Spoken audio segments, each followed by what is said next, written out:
All right, thank you for the introduction. Can you all hear me over there, just to double check? Yes, all good. Yes, all right, great. Thank you. Yeah, my name is indeed a bit difficult to pronounce, Depraetere. It's a very Belgian name, so no worries about that.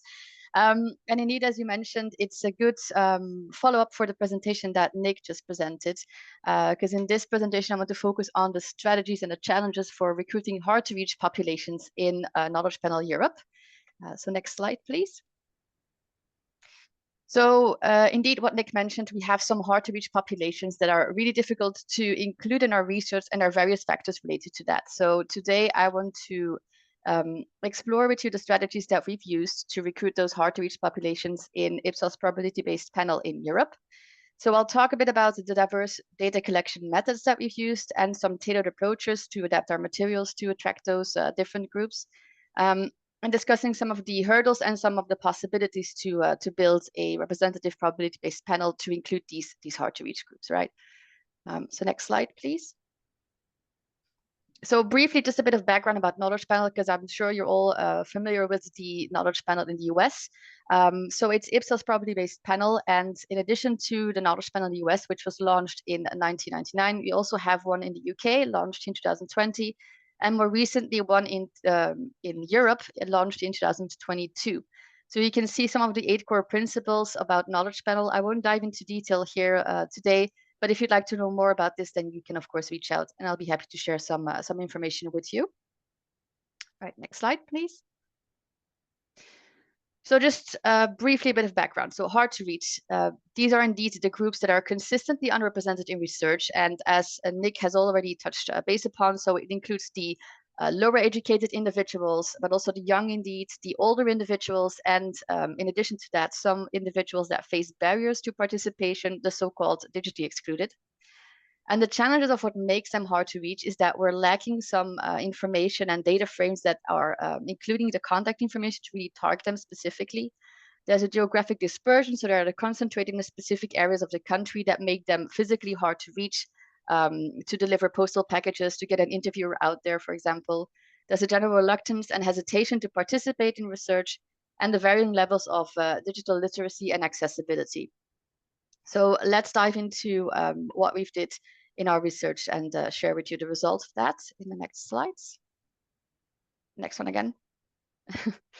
All right, so the first case is in Poland. So here we'll focus on the recruitment strategies that we've applied. So we applied both, telephone recruitment and then address-based sampling and face-to-face recruitment. So for address-based sampling and face-to-face recruitment, we've used a national register. It's the PASL register, which is an individual-based register. And for the face-to-face recruitment, we focused on 55 plus onwards as the age group, focusing on specific areas of the country. For telephone recruitment, we used random digit dialing and including both mobile and landline numbers in the sample frame. Next slide, please. The second case focuses on Spain, where we varied our recruitment materials. So here we used an address-based sampling approach, focusing on using the sample frame from the real estate register. This is an address-based register. So we had various waves from September 2023 to September 2024, where we varied in using either the standard materials and then changing that to using a formal letter, postcard reminder, adapting the brochure to the 4 pages, which is the standard one, making it shorter to 2 pages, or not including a brochure at all to see what the effect would be. Lowering the registration incentive and including or not including a paper registration form. And so here we basically asked the respondents to complete some basic contact information and to send it back to us with the included prepaid envelope. And then we reach out to them to complete the registration process. All right, let's have a look at the results. Okay, so the first case in Poland. So these are all the ones who were recruited, and forgot to mention that for ABS and face-to-face, we are focusing on the pilot results here. So this includes all those individuals that were recruited in various recruitment strategies. And when we focus on lower educated, you can see that face-to-face has a clear advantage of reaching those individuals, especially when we compare it to RDD recruitment. We also see that with ABS, we have a slightly higher proportion, but there's a side note related to this, and I will cover this in the next slide. For the digitally excluded, just going back one slide. Yes, Thank you. So for the digitally excluded, so there you can see that with face-to-face, again, we have the clear advantage of reaching those individuals. We didn't reach any of them via the ABS recruitment and a small proportion in the RDD recruitment. And then we look into the broader age group segments, we're only comparing RDD versus ABS due to the sample strategy for face-to-face. And so here we can see we have a significant difference for the younger age segment. Over half of the sample of the recruits via ABS were in the younger age segments. For RDD, we're mostly getting the middle age groups, but we also see some increased proportion for the older age groups. And now in the next slide, I'm focusing on the 55 plus individuals that were recruited. Yes, indeed. So you can see here that the image changes quite a bit if we look into the lower educated. So remember that in the previous slide, we saw that ABS has a proportion of around 10%. So this is completely gone when we only focus on the 55 plus individuals, meaning that this was concentrated in the younger age segments. So they are lower educated, but they may still change in the future, of course. So if you want to focus more on the, let's call them fixed lower educated individuals, face-to-face is basically the way to go in this pilot result. For digital exclusion, you can see that the image changes slightly in the sense that we RDD, we were able to get more, or the proportion increases to 18% versus 7%, which is also a logical explanation, of course, because digital exclusion is more concentrated in those older age segments. And then when you look into the age distributions, starting from 55 onwards, we can see that we are recruiting more 55 to 64-year-olds with RDD recruitment. And then when we want to look into the older age segment, starting from 65 onwards, then face-to-face shows a slightly higher proportion compared to RDD. I'm not taking ABS into account here due to the lower numbers. All right, and then we look into the second case on the next slide. So this is focusing on Spain, and the main message here that I want to point you towards is basically the significant difference that we found when we lowered the incentive.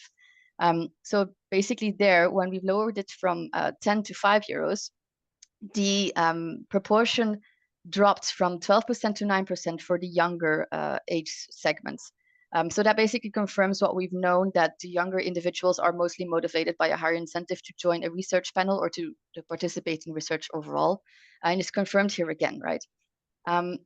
The other proportions, although they're not significant, there's still some results visible there in the sense that for the lower educated, it seems that when we include materials that are richer in information, such as a standard brochure and a shorter brochure in terms of pages included, they result in a higher proportion of lower educated compared to when we did not include a brochure at all. And similarly, when we focused on the postcard reminder and the formal letter, so when we used these materials, that actually also resulted in a lower proportion of lower educated compared to when we used the standard materials, which are also richer in information included there. The postcard reminder is changes visibly, but also the information is relatively small compared to the standard letter that is used. And a similar image is visible when we look into, okay, when we look into the digital excluded. All right, then let's move to the conclusions.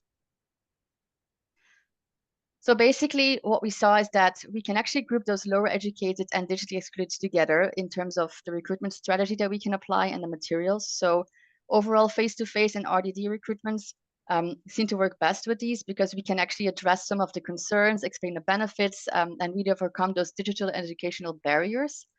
The materials on itself, so the richer information seems to work best, presented in a straightforward manner that is less formal, so really simplifying the content, easy and clear to follow instructions, which also reflects back to Nick's presentation before this one.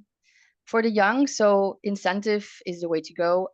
And for the recruitment strategy, it seems that ABS is the best way to actually reach them. Might be due to the fact that we are bypassing some of the communication preferences that they have digitally and also over the phone, but also just sending them a physical letter may be conceived as more formal and then conveying more credibility, which may motivate them more to join a research panel. And I'll move to the next slide to end with some final notes. So basically what we saw is that if we implement mixed methods in the diverse recruitment strategies and the materials that we've applied, we're reaching different participants. So that methodology may be advantageous when we want to have more representative in our panels at panel recruitment phase. Now, there are still some remaining challenges, of course. There's a cost consideration, which is an obvious one. And then the trust issue. So I think that's becoming more and more prevalent nowadays with the fraud and scam, which really heightens the skepticism among potential participants. So it's really a matter of building a trust with them to make sure that what we're inviting them to is something genuine and that they can trust us. So the best way to do that, of course, is with a face-to-face interaction, but that, of course, is also costly. And the personalized materials to really mimic a personal conversation so we can build a sense of connection and trust with that is also a message that I want to give away here. And then finally, as a final note, I think this is something that, as has been mentioned in the conference as well, it's a work in progress. We keep looking into ways to adapt our materials. And so I think we're not there yet, but hopefully with this, we already made some steps to take into account in next waves. All right, thank you very much. Thank you.